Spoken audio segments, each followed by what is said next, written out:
The year is 1900.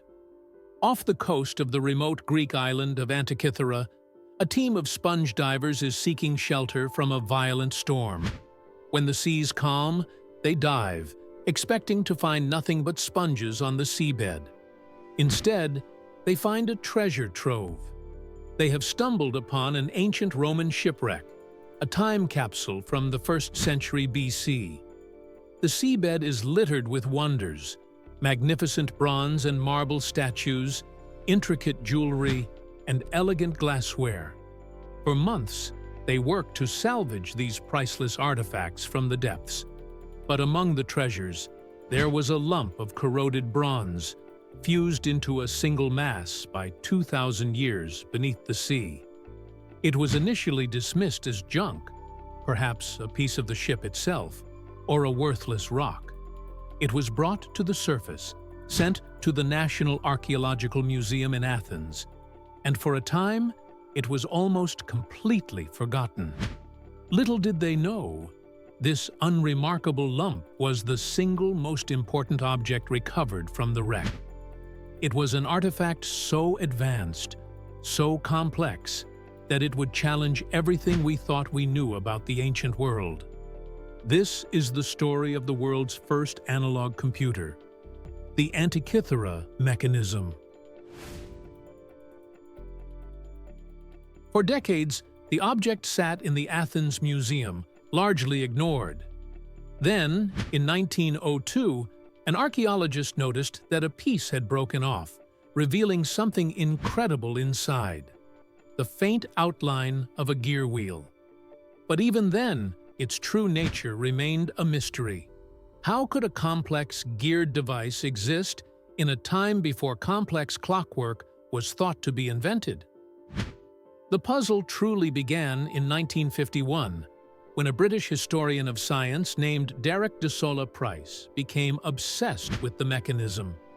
He spent years studying it, describing it as being as complex as a modern 18th century clock. He argued that nothing like it was ever believed to exist in the ancient world. Price's research was groundbreaking, but controversial. The consensus was that such precise and complex engineering was simply impossible for the ancient Greeks. The gears inside were cut with a precision that, according to the history books, wouldn't be seen again for over 1,000 years until the great cathedral clocks of medieval Europe. The device was an anachronism, an object that seemed to be from the future, dropped into the past. Was it a hoax? Or was our understanding of history completely wrong? But how could we look inside its corroded shell without destroying it? The answer came in the 21st century. An international team of scientists, the Antikythera Mechanism Research Project, used cutting-edge technology to finally unlock its secrets. Using high-resolution X-ray tomography and advanced imaging techniques, they were able to digitally peel back the layers of corrosion and peer inside. What they found was breathtaking. A sophisticated system of over 30 interlocking bronze gears arranged in a complex, non-uniform way. This was no simple clock. It was an astronomical calculator, a portable, mechanical cosmos. By turning a knob on its side, the user could set it to any date, past or future. The front display would then show the precise position of the sun and the moon in the sky against the backdrop of the zodiac. It even accounted for the moon's irregular orbit using a brilliant pin and slot mechanism, a feature so advanced it was previously thought to be invented 1,000 years later by medieval Islamic scholars. But the back of the device was even more incredible. It had two large spiral dials. One was a calendar that tracked the 19-year Metonic cycle, a fundamental concept in ancient astronomy. The other was an eclipse prediction dial. It could predict the exact month, day, and even hour of upcoming solar and lunar eclipses. It even had inscriptions that described the color of the expected eclipse. Tucked away on a smaller dial was another surprise: a calendar that tracked the 4-year cycle of the ancient Olympic Games.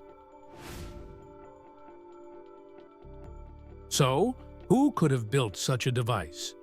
The knowledge required was immense, a mastery of astronomy, mathematics, and precision engineering. The creator was not just a craftsman, they were a genius. Some theories point to the island of Rhodes, which in the 2nd century BC was a major center for astronomy, the home of the great astronomer Hipparchus, who is credited with discovering the precession of the equinoxes. Another tantalizing possibility points to Archimedes of Syracuse, the legendary inventor and mathematician. Over 50 years before the Antikythera ship sank, the Roman writer Cicero described 2 similar machines built by Archimedes that could model the heavens. Is it possible that the Antikythera mechanism is a descendant of Archimedes' own work? A legacy of a forgotten golden age of technology? This raises a chilling question. If the ancient Greeks could build this, what else did they create? And more importantly, how was this incredible knowledge completely lost to the world for over 1,400 years? The fall of Rome, the burning of libraries, the shifting priorities of empires, somewhere along the line, this brilliant technological tradition vanished. The Antikythera mechanism is more than just an ancient artifact. It's a message in a bottle from a lost world. It proves that our vision of the past, of simple tools and primitive knowledge, is profoundly incomplete. It's a humbling reminder that genius belongs to no single era. It forces us to wonder, what other secrets are still buried beneath the waves, or hidden under the sands of time? What other chapters of our history are waiting to be found, ready to once again change everything we think we know? The archives of our planet are vast, and the enigmas are far from solved. Thank you for joining us at the Enigma Archives. If you want to explore more of history's hidden pages, subscribe now and hit the bell to join our next investigation.